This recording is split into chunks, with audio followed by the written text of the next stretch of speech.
Under the chandeliers of Stoneleigh Hall, the air shimmered with music and suppressed excitement. Candles glowed in tall silver stems, their light dancing across velvet cloaks and emerald brooches, as if the night itself paused to savor the spectacle of fortune and youth. A chamber ensemble played a lively, fashionable piece, and in the reflection of the tall, carved windows, everything seemed doubled. Every practiced smile, every fleeting judgment, every pretense of ease. At the center of it all stood the Pembroke sisters, the fierce pride of their mother, the compelling subject of every eligible gentleman's consideration. The youngest, Ruby, sparkled with that effortless beauty that commands attention. She was newly engaged to Lord Calthorpe, heir to the Marquess of Strathmere, a match that cemented the Pembroke family's already respectable standing. Near her, the middle sister, Pearl, already Lady Salisbury, whose laughter pealed like a cascade of glass across the hall. They were vibrant in their silks and gems, each radiating the easy confidence of a life without want. Standing just beyond their dazzling circle, partly in shadow beneath the heavy sapphire drapes, was Lady Ivory Pembroke, the eldest, the quiet one. Her gown was a modest lilac, a shade too reserved for the prevailing fashion, and her inherited lace belonged to a style 2 decades past. Yet, her posture held an inherent nobility, the composed grace of one who had long understood how to stand firm while the world rushed by.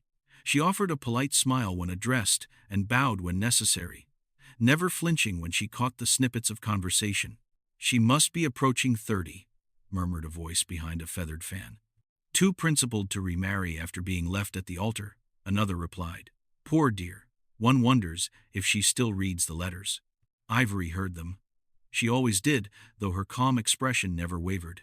Her eyes, a cool slate-gray touched with a hint of melancholy, drifted toward the ballroom floor where Ruby spun in Lord Calthorpe's arms, her gown of pale gold satin shining like captured sunlight. Applause followed their waltz. Ivory's mother, the formidable Lady Pembroke, dabbed her eyes with a lace handkerchief, visibly overcome by maternal triumph. "She has done so wonderfully," Lady Pembroke sighed to a neighbor. "2 daughters married, one promised to a marquess's heir. If only our Ivory would." Her voice softened, but not nearly enough. The words reached Ivory's ears like a distant, sad chime. If only. It was always, if only. She quietly excused herself and stepped toward the terrace. Cool air met her, like a welcome escape. Beyond the lanterns, the gardens lay still beneath the weight of late spring blossoms, the jasmine heavy with perfume. The laughter from inside softened to a distant hum. She rested her gloved hands upon the cool stone balustrade, her eyes tracing the moonlight on the wrought iron fountain below. Once, she, too, had dreamed of a night like this. Music, light, an outstretched hand, a future assured. 5 years had passed since the minor baron broke their engagement in favor of an heiress. He had written a letter of explanation so beautifully crafted that society had almost excused his offense.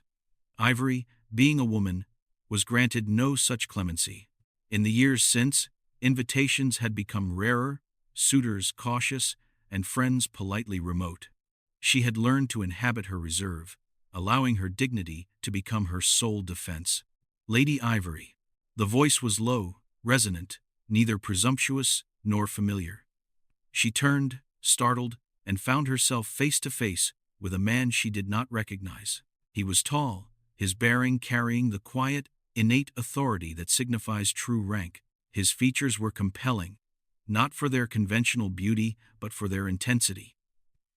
His eyes, dark as polished jet, seemed to absorb both too much and not enough of the scene.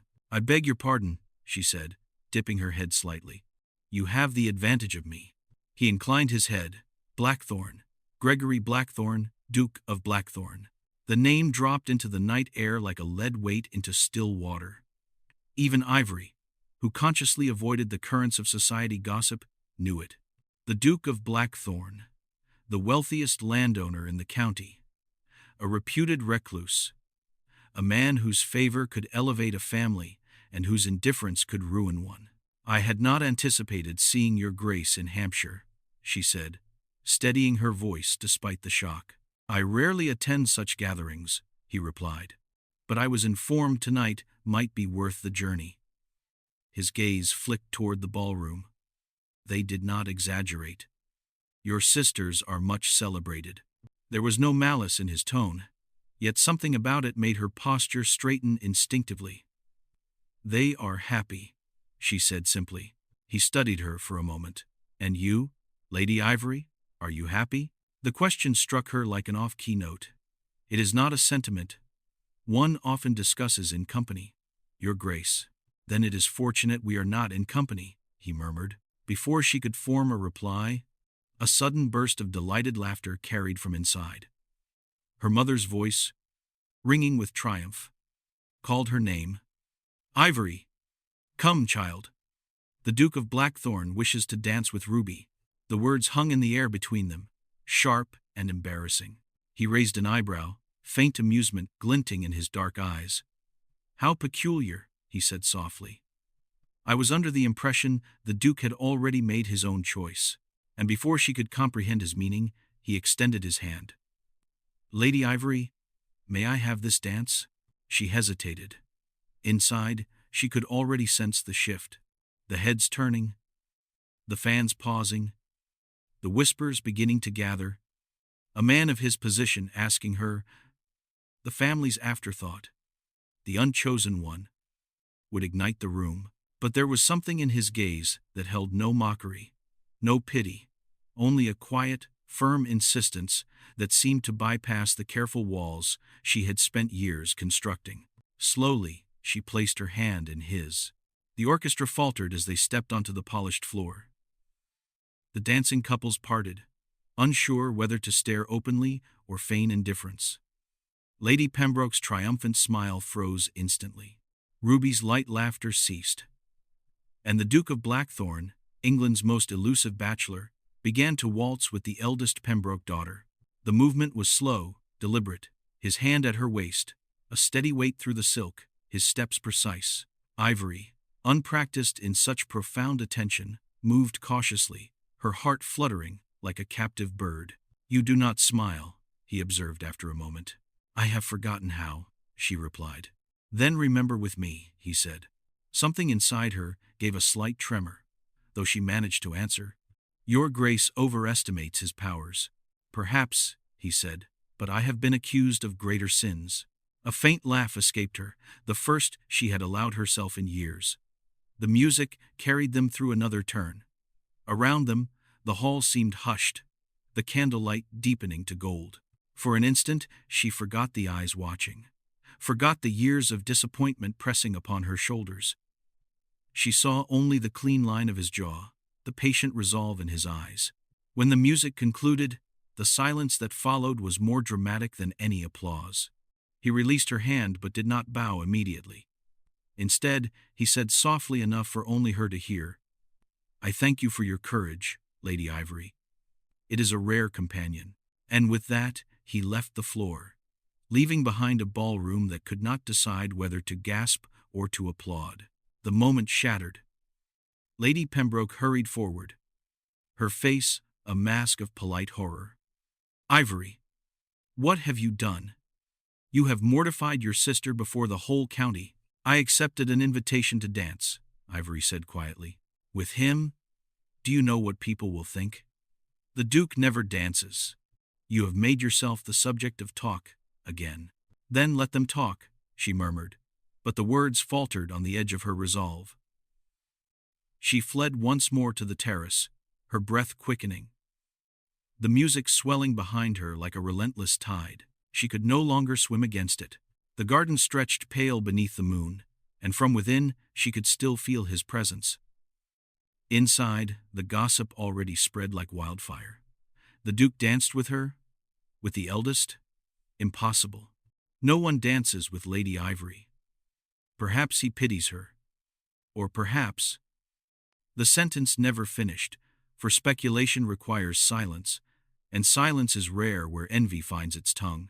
Ivory stood beneath the stars, her hands gripping the cold stone rail. Pity. The word cut deeper than she cared to admit. If that was his motive, then this humiliation would be worse than all that came before. She would not endure another act of charity disguised as admiration. Yet, when she closed her eyes, the memory of his voice returned, steady, deliberate, sincere. "I thank you for your courage." Behind her, the ballroom doors opened once more. The hum of voices spilled into the night, and a footman approached, bowing low. "A message, my lady, from His Grace, the Duke of Blackthorne." She took the envelope, its wax seal marked with the Blackthorne crest, a stylized black raven in flight. For a long moment, she only stared at it, the wax gleaming in the moonlight. The world inside the ballroom waited, holding its breath, eager for the next morsel of scandal. Ivory's fingers tightened around the letter, her pulse unsteady. Whatever it contained, she knew one thing with sudden, startling certainty. The night that began with her sister's triumph had ended with her own fate irrevocably altered. And somewhere within the music and the murmurs, the Duke of Blackthorne was still watching. Morning sunlight streamed over Pembroke House like a pale, weak light, illuminating its respectable but aging rooms. Inside, the household moved with a strained, unnatural order, maids whispering, the butler pausing at every creak of the door, as if the very walls had learned to gossip. For 3 days, the ton had been fixated on a single dance. The Duke of Blackthorne, that silent embodiment of power and wealth, had not only addressed Lady Ivory Pembroke, but had waltzed with her publicly, deliberately, and, in the eyes of society, scandalously. Ivory sat by the window in the morning room, pretending to read, while the newspaper trembled slightly in her hand. The scent of hyacinths drifted in through the open casement. Her mother's footsteps approached before the voice, sharp, controlled, and endlessly disappointed, followed. "Ivory," said Lady Pembroke, "it has been 3 days, and your name remains in every column of gossip. Even the London Times, a paper once reserved for foreign affairs and Parliament, has printed a mention of you." "I did not seek it," Ivory replied. "That is not the point. You were seen. The Duke is a man of consequence. His notice will be read as an invitation, or worse, an indiscretion. Your sisters have reputations to preserve." Ivory folded the paper and set it aside. "Then let my disgrace be confined to me." But even as she spoke, the butler entered, bearing a long white box tied with a black ribbon. He hesitated. "A delivery for Lady Ivory. No sender's name, my lady." Lady Pembroke's eyebrows drew together tightly. "What is this foolishness?" "Open it." Inside, upon a bed of white silk, lay a single white rose, fresh, perfect, dew still clinging to its petals. Ivory's breath caught. Beneath it, a small card in an unfamiliar, elegant hand, in memory of a waltz unforgotten. No signature, none was needed. Her mother's lips compressed into a fine, bloodless line. "This must cease. You will not encourage him. You will not reply if he should." "How does one reply to a flower?" Ivory said softly. But she did not throw it away. By the following week, the white roses had become a silent, undeniable pattern. One arrived each morning, bearing no explicit message, but carrying profound weight simply through its presence. They continued to appear even when the family relocated to London for the season, a city where the Duke himself began to attend gatherings he had long and deliberately avoided. He did not often speak, but his silences held consequence. His glances sparked rumors, and his restraint became the most intoxicating scandal of all.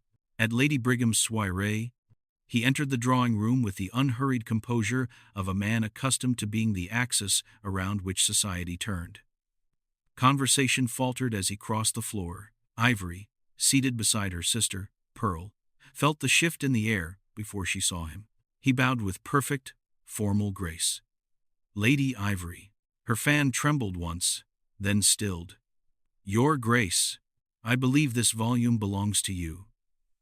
He extended a small, leather-bound book. "Byron's Hours of Idleness. I found it left upon the terrace at Stoneleigh." She took it, though she had left nothing there. Inside, she found a single passage marked by a pressed, faded petal. "She walks in beauty. like the night. The gesture, subtle and devastatingly public, spread through the crowd like fire through dry grass. Lady Brigham's guests began to murmur. Ivory felt the oppressive weight of every single stare. Later, in the carriage home, Lady Pembroke was nearly breathless with indignation. You must speak to someone, anyone, and make it unequivocally clear that you do not welcome his attention. Ivory stared out the window at the flicker of lamplight on wet cobblestones. If I deny him too loudly, I appear vain. If I say nothing, I appear complicit. There is no victory in a woman's silence, nor in her defense. Then you will not speak to him again, her mother decreed. But fate, or the Duke's quiet folly, had its own design. 2 nights later, at the Duke's own small gathering, a private concert at his town home, Ivory found herself gently drawn into a quiet alcove by a familiar, compelling voice. "Lady Ivory," he said, standing beside the soft glow of a single candle. "Do you find yourself weary of being the subject of relentless gossip? I am accustomed to it. Your Grace, I would rather you were not. That, however, is not within your power to prevent."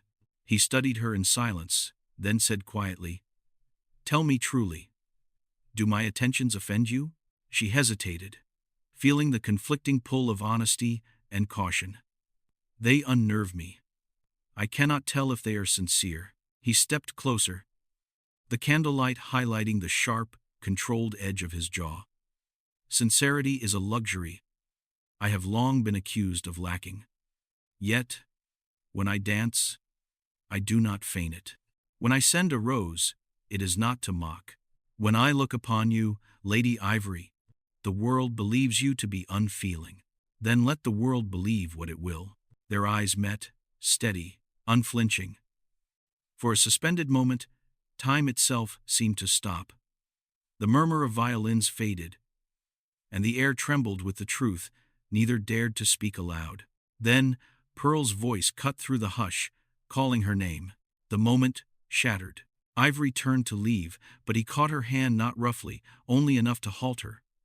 "If pity were my purpose," he said, "I would have chosen someone more easily flattered." She freed herself gently, her heart unsteady, and departed without answering. The next morning, the scandal had metastasized. A rumor no one knew its precise origin claimed the Duke had proposed in private and been refused, that he had sent letters of devotion, that she had burned them, and that his immense pride had twisted into a subtle campaign of vengeance. The Pembroke family became the unwilling, fixed center of society's cruelest curiosity. Ruby's fiancé avoided the house. Invitations dwindled.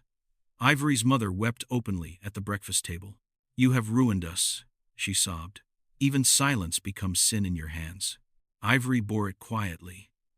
Yet, each dawn, another flawless white rose arrived, untouched by rumor or scorn. One afternoon, determined to bring the entire affair to an end, she took her carriage to Hyde Park. The Duke was there, as she had half expected, mounted, solemn, watching a line of society carriages pass. When he saw her, he dismounted at once and approached, bowing slightly. "Lady Ivory, I must ask that you cease these gestures," she said. Her voice was calm, though her rapid pulse betrayed her. "They have brought me nothing but suffering." "I regret the suffering," he replied, "but not the gesture. One does not silence admiration merely because others mistake it for scandal." "Then what would you call it?" He looked at her with an intensity that entirely unsettled her composure. "Defiance," he said simply. She had no answer. The park swirled around them, laughter, the drumming of hooves, the rustle of silk parasols, but between them stretched a silence heavy with unspoken meaning. "Good day, Your Grace," she said at last, and drove away, her throat tight with an emotion that was neither anger nor relief. By week's end, the scandal reached its zenith. Lord Calthorpe's brother, the vain and bitter Lord Barnaby, cornered her at a dinner party. His smile was the kind that carried cruelty like perfume. "So the Duke courts you still," he said. "Does he send roses to every woman who rejects him, or only to those beyond hope?" Her color rose, but her voice remained level. "You mistake cruelty for wit, my lord." He leaned closer. "I hear he keeps your letters locked away. Perhaps he plans to publish them." I wrote none. "Then perhaps he forged them?" "A clever man might, for vengeance." She turned from him without replying. But others had heard. By morning, whispers of her secret correspondence had poisoned every drawing room in London. The Duke's reaction came swiftly. At a grand ball that evening, he crossed the floor with unnerving calm and confronted Barnaby before half of society. "My lord," he said, his tone a blade wrapped in black velvet, "you will retract your falsehoods regarding Lady Ivory Pembroke, or you will answer for them elsewhere." Barnaby sneered. "You defend her as though she were already your wife." "Perhaps," the Duke said, his voice carrying clearly to the farthest corner of the room, "because she is the only woman in this city worth defending." The silence that followed was absolute. Then, he turned on his heel and left the room, his expression unreadable. Ivory stood near the staircase, her breath caught between disbelief and dread. The crowd's gaze shifted toward her, curiosity, pity, awe, all mingled in the glittering dark. When she reached home, she found her mother waiting, pale with cold fury, holding an unopened letter. "It arrived this evening," she said harshly. "From him. I will not have his words infecting this house." She placed the sealed envelope directly upon the fire. For a moment, the wax seal gleamed, the black raven crest flickering crimson in the flame, before it curled and fell to ash. Ivory watched it burn, her heart aching with a strange mixture of relief and immense loss. Somewhere in the night, she thought she heard the faint, echoing whisper of his voice, defiance. Yet, the following dawn, there was no rose, only silence, and the profound sense that something once bright and perilous had been extinguished too soon. The countryside lay wrapped in the hush of early spring, its fields softened by morning mist and the pale gold of hesitant sunlight. Lady Ivory Pembroke had been exiled there under the guise of rest, though everyone in her mother's circle understood the true meaning. A quiet retreat until the latest scandal found a fresh target. The Pembrokes had temporarily moved to their modest estate near Bath, a place once alive with the sounds of childhood and instruction, now hollowed by memory and quiet reproach. Each morning, Ivory walked the grounds alone. The housemaids whispered that she did it to pray. In truth, she walked to remember how to breathe, without the immediate fear of being judged. The scent of damp earth and blooming violets anchored her in a way no formal ritual could. London felt distant, unreal. The ballrooms, the judging glances, the cruel gossip, all were fading, like the receding echo of a storm. Yet, one thing remained sharp and clear. The Duke of Blackthorne's last words before the profound silence descended. "She is the only woman in this city worth defending." He had vanished after that night. No roses, no letters, no explanations. Her mother insisted he had gone abroad, that such men were never to be trusted. Ivory pretended to agree, though the dull ache beneath her composure maintained its own quiet life. That morning, as she crossed the meadow toward the small, placid lake, the air shifted. Hoofbeats, distant, then nearer, broke the fragile peace of the hour. She turned, the hem of her pale blue gown stirring in the tall grass. A lone rider approached at a measured pace, the mist curling around his horse's legs. Even before his face became fully clear, she recognized the posture, the controlled restraint. It could be no other. He dismounted without a word. For a long moment, they stood facing each other, the silence thick with all the truths that had gone unsaid. "Your Grace," she said at last, her voice barely steady, "you should not be here." "Perhaps," he replied quietly. "But there are some words that cannot be trusted to a letter." The world seemed to narrow to the rhythm of their shared breaths. She drew her shawl closer. "You might have written all the same. It would have been less dangerous. For you? Or for me?" "For both," she said. He took a step closer. "You think I would willingly endanger you? After all, He stopped himself, the effort of restraint visible. "No. You think too ill of me. No. I think only what experience has taught me, she replied. Affection in my life has always been the herald of a great loss. His expression softened, though the weight of his presence did not lift. Then, allow me to unlearn it for you. You cannot, she whispered. The world would not permit it. You are the Duke of Blackthorne. I am the daughter of a woman desperate for social redemption through her younger children. He smiled faintly. If we are to trade tragedies, I have my own to offer. My fortune hangs by a thread of Parliament's mercy. My late mother's debts devour the estate. I am pursued, not by affection, but by advantageous daughters and their ambitious fathers. The ground I stand upon is no firmer than yours, Lady Ivory. Something in his voice, tired, unexpectedly unguarded, made her look at him fully. The Duke she remembered from London had been a figure of polished marble restraint. Here, beneath the gray sky, he seemed less like a legend and more like a fallible man. Why come to me? She asked. Why now, when silence would have protected us both? Because I could not let silence be the last thing between us, he said. I wrote you once. More than once. But your mother ensured my letters would never reach you. Ivory felt the air leave her lungs. She burned one before my eyes, she murmured. I know, he said. I received her reply in kind. A polite, cold warning that you were not to be trifled with. That I had done enough harm. She turned from him, her eyes fixed on the distant water. It is not an easy thing to be grateful for ruin. I sought not to ruin you, he said softly, stepping beside her. Only to protect what honor remained when others sought to destroy it. You are not an ornament to be defended or pitied. You are. He stopped. Words seemed too small for the powerful feeling that rose between them. She faced him then, the wind stirring a strand of hair across her cheek. Say it. He looked at her, and something in his ingrained restraint broke.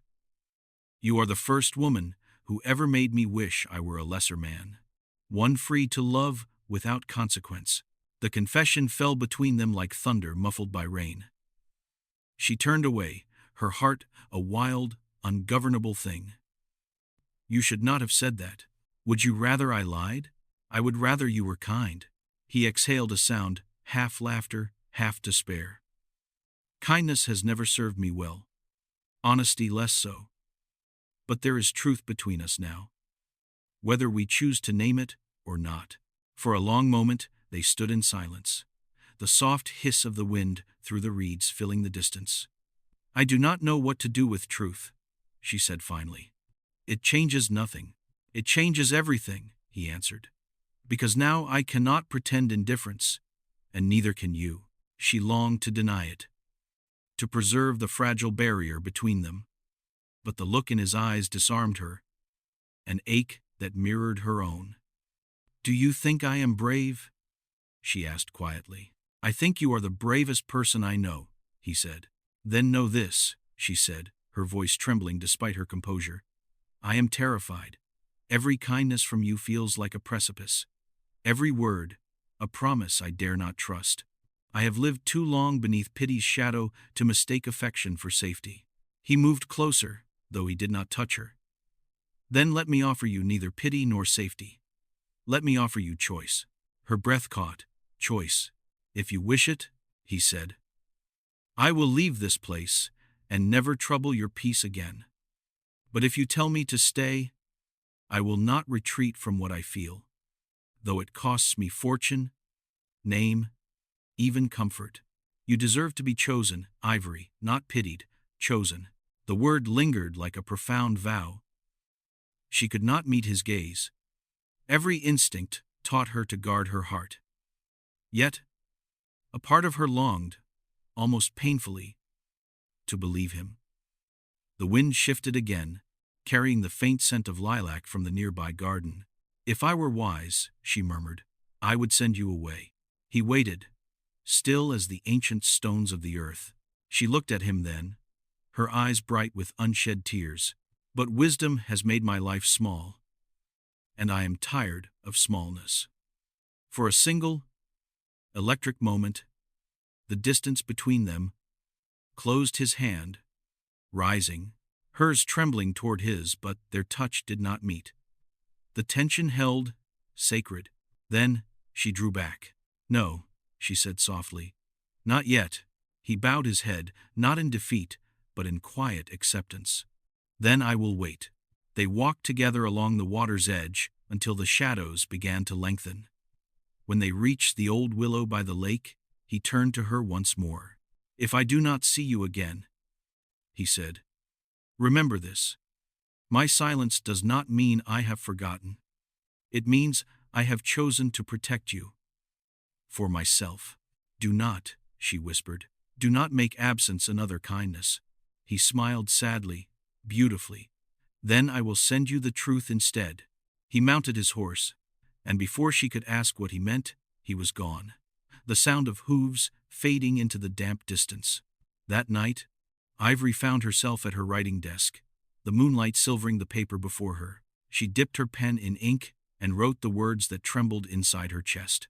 "If I am to be pitied, let it be for loving a man the world deems unreachable." But she did not sign it. Nor did she send it. The letter joined a dozen others in the drawer. Unsent confessions, unwritten futures. At dawn, a messenger arrived. A sealed envelope, the black raven crest glinting faintly. Her hands shook as she broke the seal. The letter inside bore only one line in his familiar, elegant hand. "If I am to lose all, let me lose it in pursuit of you." Her breath caught. The sun rose over the fields, setting the world ablaze in gold. And somewhere, far beyond sight, a man rode toward his own potential ruin, with her name held fast in his heart. The great hall of Blackthorne Court was lit, as if to willfully defy the very night. Crystal chandeliers blazed above black marble floors polished to a mirror sheen, and music, bright and insistent, flowed from the orchestra like a relentless wave. Everywhere, there was laughter, rich color, and perpetual motion, a flawless pageant of wealth assembled to prove that scandal had no hold here. Lady Ivory Pembroke stood at the very edge of it all, a pale, composed figure in a gown the color of moonlight. The world glittered before her, but she felt curiously detached, as though watching a performance she had once rehearsed but no longer believed in. Her mother had been insistent upon her attendance. "You must be seen," Lady Pembroke had said with a forced, brittle smile. "You must remind them that disgrace does not stain forever." Ivory had complied, yet she could not shake the feeling that the night was a trial, forcing her to stand beneath the chandeliers as if daring the world to whisper. And whisper they did. The elder one, you see. Left unchosen, still lingering after the Duke's little display of gallantry. Perhaps she hopes to recover him. The words drifted to her like cold smoke, acidic and inescapable. She kept her chin high, her composure a shield, the perfect study in fragile dignity. She had learned that stillness was the strongest armor. At the far end of the ballroom, the Duke of Blackthorne was formally receiving his guests. He looked every inch the man society adored. Impeccable, restrained, utterly unreadable. Yet, Ivory saw the faint flicker of weariness behind the mask. The slight tension in his jaw that only she, perhaps, would have noticed. When his gaze finally found hers across the glittering sea of silk, the noise around her seemed to momentarily cease. He did not approach her immediately, of course. The Duke never acted without profound deliberation, but even through the crowd, the weight of his attention was palpable. She felt it like a focused warmth pressing against her skin. Her mother materialized at her side, her fan snapping shut with subtle irritation. "He should not look at you so," she murmured. "It invites speculation. It invites truth," Ivory replied softly, surprising herself. Lady Pembroke's eyes flashed. "Truth, my dear, has never been fashionable." The orchestra swelled as a new, demanding dance began, and Ivory's breath quickened when she saw him crossing the floor at last. Conversations hushed. A profound ripple of awareness swept through the assembly. The Duke of Blackthorne did not dance. Not often, not without a higher purpose. He stopped before her and bowed. "Lady Ivory, will you do me the honor?" Her mother's fan stilled, suspended. All around them, society leaned in, waiting for either humiliation or a miracle. Ivory met his gaze. Steady, despite the frantic storm beneath her calm. "I will," she said. He led her to the center of the floor. The first notes rose, and they began to move slowly, flawlessly, as if the world itself had consented to pause for their benefit. His hand at her waist was warm yet formal, his eyes fixed on hers with a depth that belied the practiced ease of their steps. "You are trembling," he murmured. She smiled faintly. "Only because everyone is watching." "Then let them watch." Their movement was effortless, a silent language older than speech. Around them, whispers bloomed like ivy, speculation, scandal, sheer awe. Ivory felt as if each turn of the dance stripped her further from fear until there was only the dizzying, potent reality of him. "Why have you summoned half of London here tonight?" she asked under her breath. "To end something," he said. "Or to begin it." The music swelled, the strings lifting them toward some impossible crescendo. She wanted to ask more, but he shook his head slightly, his gaze flickering toward the grand staircase. Following his glance, she saw a figure descending. Lady Georgiana Beaumont, radiant in emerald silk, her smile perfectly measured. "The match your mother desires," Ivory whispered. "The alliance Parliament expects," he replied. "And what do you expect?"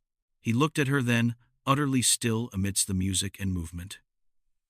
"Truth, if I can keep it." The final note fell, lingering in the air. Applause rose, but neither of them bowed. He released her hand and stepped back, his face unreadable once more. Before she could speak, a steward approached him with a folded letter. He broke the seal, read swiftly, and something in his expression changed too slight for most to notice, but enough to send a chill down Ivory's spine. He inclined his head to her, murmured something about duty, and turned away, disappearing into the adjoining gallery, leaving her stranded among a sea of curious, judging faces. Lady Georgiana was at her side in an instant, her voice syrup-sweet. "My dear Lady Ivory, how gracious you are to attend. It must be difficult being back here." Ivory met her gaze with calm precision. "Difficult things have their own virtue, Lady Georgiana.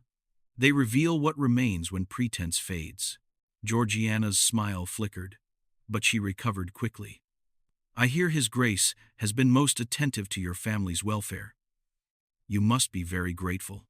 "Gratitude," Ivory said, "is the sister of dignity. I assure you, I have plenty of both." Georgiana curtsied and turned away, the faintest tremor betraying her composure. Ivory stood motionless until the crowd swallowed her, then slipped from the ballroom into the quieter corridors beyond. The gallery was lit only by candelabra, their flames shivering in the draught. Portraits of Blackthorne ancestors watched from gilded frames, solemn men and proud women who seemed to measure her with knowing eyes. She found him near the window, his profile stark against the darkness beyond. The letter lay open on a table beside him. "You left the dance rather abruptly," she said. He did not turn. "Urgent matters have no regard for civility. Then you have mastered both." He looked at her then, and the enforced formality cracked. "It is done," he said quietly. "I have refused the match with Lady Georgiana." Her heart stopped. Refused.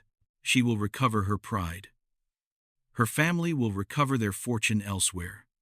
But he paused, exhaling slowly. "I could not bind myself to someone I do not love. Not when my silence has already cost me too much." The words hung between them, dangerous and irrevocable. "Do you know what you've done?" she whispered. "Yes. I have destroyed what little peace I possessed."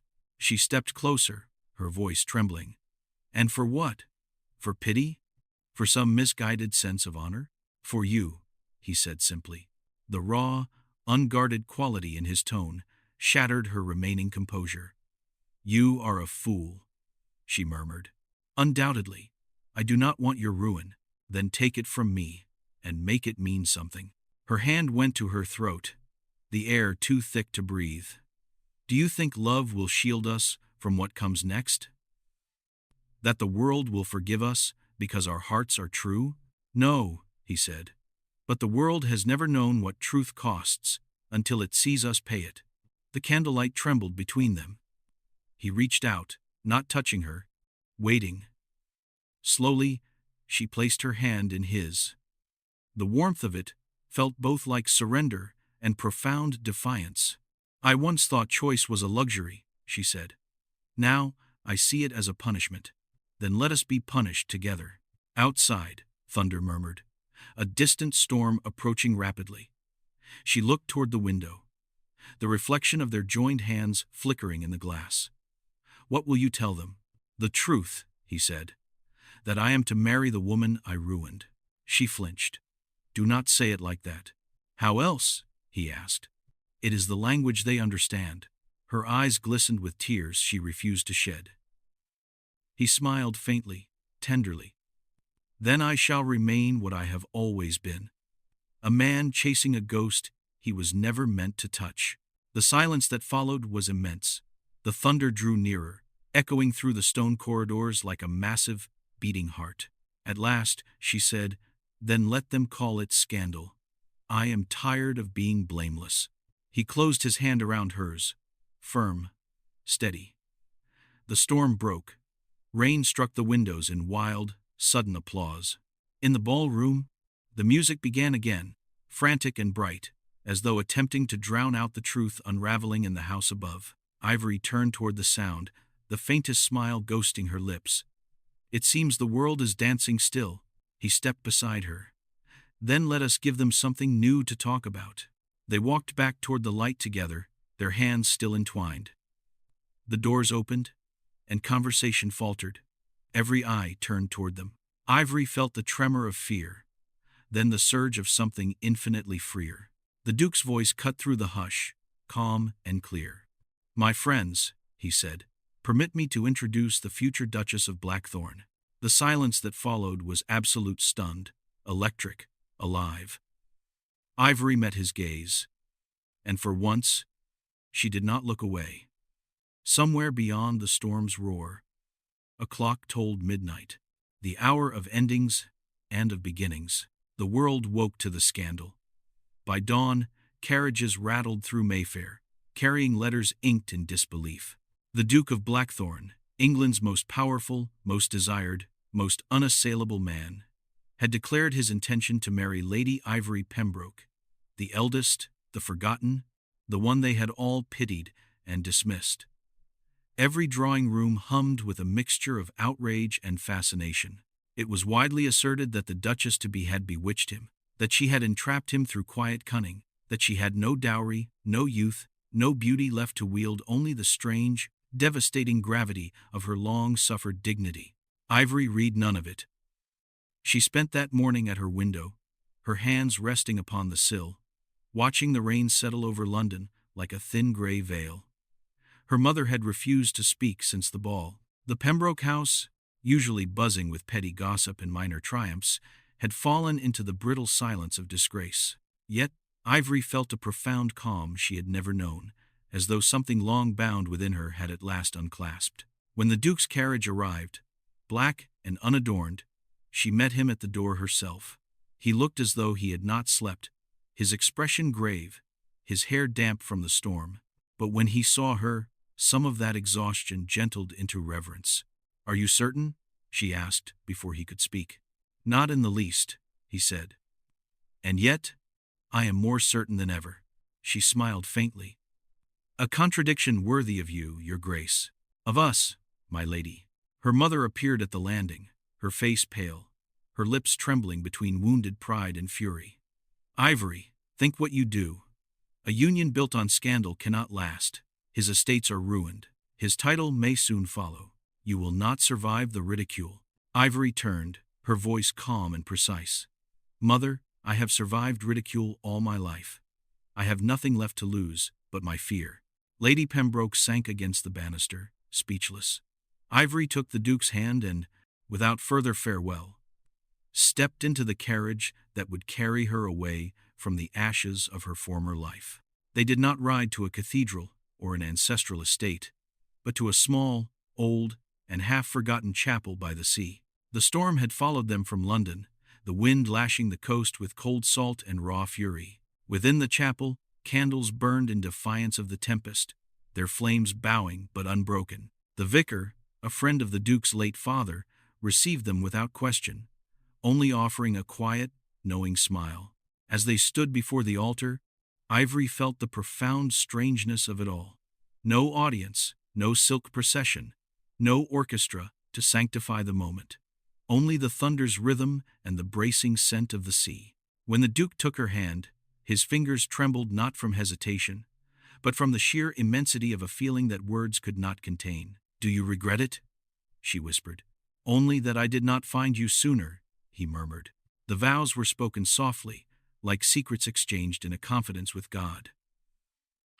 When the vicar declared them man and wife, the wind surged through the broken window above, scattering candlelight across their joined hands, as though the heavens themselves bore witness. The Duke Greggory, as she now dared to call him, pressed his brow to hers. "My wife," he breathed. Her eyes closed. At last, the storm raged on outside. They left the chapel arm in arm, their garments soaked, their hearts immeasurably lightened. The carriage that bore them away had no crest, no retinue, no escort, only the sound of the sea trailing behind like a memory. In the weeks that followed, society did its worst. Invitations vanished. Portraits of the Duke were quietly removed from parlors that once boasted of acquaintance. The Pembroke name was whispered with pity, the Blackthorne title with mockery. But those who sought to witness Ivory's public ruin found instead an absence. The couple had vanished from London altogether. They had gone north to the Duke's smallest holding, a manor on the edge of the Yorkshire moors, wild and wind-lashed. There, the grandeur of Blackthorne Court gave way to solitude. Fields stretched endless beneath grey skies, and the house itself stood like a sentinel between earth and storm. It should have been bleak. Yet, Ivory found a peace in its austerity. She rose with the dawn, walked the misted hills, and tended the small, neglected gardens. The Duke, Greggory, labored alongside the tenants, restoring what little could be saved. They were poor in every sense that society valued, but richer than they had ever been in all the measures that truly mattered. In the evenings, they would sit by the hearth. He would read to her, his voice low and steady, the flames reflected in his dark eyes. Sometimes, she would watch his hands, once accustomed to quills and seals, now calloused by work, and feel a quiet, unspoken pride. "You are content," he said one night, surprised by the word. She smiled. "I am alive." Contentment is merely a quieter form of triumph. He looked at her for a long time, as though committing her to memory. "You have changed me, Ivory." "No," she said softly. "You have remembered yourself." Years passed with a strange serenity. Seasons folded over them like pages turned by an unseen hand. The world beyond the moors went on. Kings crowned. Wars whispered. Fashions died. But the story of the Duchess of Blackthorne became a legend half-believed. It was said she had bewitched him into exile. Others claimed he had simply fled his debts. None guessed that their solitude was chosen, that they had found in silence what London had never given them. Truth unmeasured by applause. And yet, peace is never without shadow. One winter, a letter arrived from the capital, bearing the seal of Parliament. Greggory broke it at the hearth, while Ivory embroidered nearby. His face paled as he read, and for a long moment he said nothing. "They offer restoration," he murmured at last. "The estates, the title, everything, if I return." She looked up. "On what condition?" He hesitated. "That I resume my seat in the house, and that you remain here until the matter quiets. They believe your presence is still divisive." Her needle paused mid-stitch. "They would have you go alone." "For a time only," he said quickly. "It would spare you the venom of their gossip. You have suffered enough." She set her embroidery aside. "Do you believe that?" He met her gaze, stricken. "No. But I hoped you might." Silence. Then, rising, she crossed the small space between them. "You will go," she said gently. and you will carry yourself as the man they once feared to confront. But do not leave me to protect me. Leave me because you trust that I can endure." His hand found hers. "And will you wait for me?" she said, smiling faintly. "Always." He left the next morning, the frost still sharp upon the heather. She stood at the door and watched his figure disappear into the mist. Months drifted by. Letters came at first, brief, tender, filled with longing, but then fewer, then none. Rumors reached the village that Blackthorne had been fully restored, that he was dining with ministers, that the Duke was once more the man the world demanded. Ivory refused to believe he had forgotten, yet doubt that old and patient enemy crept back in the quiet hours. She would walk the moors at dusk, her veil drawn close, and imagine his voice carried on the wind. Then, one evening, as the sun bled out behind the hills, a lone rider appeared upon the road. The horse was lathered with exhaustion, the man's cloak torn and mud-smeared. When he dismounted, Ivory's breath caught. It was Greggory, but not the restored Duke she had last seen. His face was gaunt, his clothes travel-worn, his eyes hollowed by sleepless nights. "What has happened?" she whispered. He took her hands, his own shaking. "They offered me everything. So long as I denied the truth of us, I told them no." She stared, unable to speak. "I told them," he continued, his voice raw, "that I would rather live nameless with you than titled without you. They called me mad. They stripped what remained. Blackthorne is gone by law, by name, by history." Tears filled her eyes, but they did not fall. She lifted his face in her hands, her voice steady. "Then, you are free." He drew her into his arms, his breath unsteady. "Say it again. You are free." They stood like that, as the wind rose, the last light gilding the moor in bronze. When he finally spoke, it was through a trembling laugh. "The world will forget me. Let it," she said. "It will remember us." That night, as the fire burned low, he fell asleep beside her, his head against her shoulder. She watched the embers fade, the steady rise and fall of his breath. Years later, when the sea had reclaimed the chapel and the moors had grown wild around the old manor, travelers would still speak of them. They said that on stormy nights, a light could be seen in the ruins by the cliffs, a faint, golden flicker as though two souls still kept watch over their chosen solitude. The locals called them ghosts. The older folk smiled and said, "No, not ghosts. Guardians of truth." And sometimes, when the wind moved just right, one might almost hear a woman's voice, calm and unbowed. "If scandal be the price of honesty, then let the night bear witness." Centuries blurred, names forgotten, portraits crumbled, but the story endured, not because it was grand, but because it was true. Because a duke once knelt before the eldest spinster and found in her quiet defiance a kingdom greater than any crown. And if you stand upon that northern moor and listen closely, the wind carries their requiem, soft, unending, eternal. She was not the youngest, nor the fairest, the world whispers still. But she was the one who was loved entirely and without condition. Thank you for joining us on this journey, and we'll see you in the next.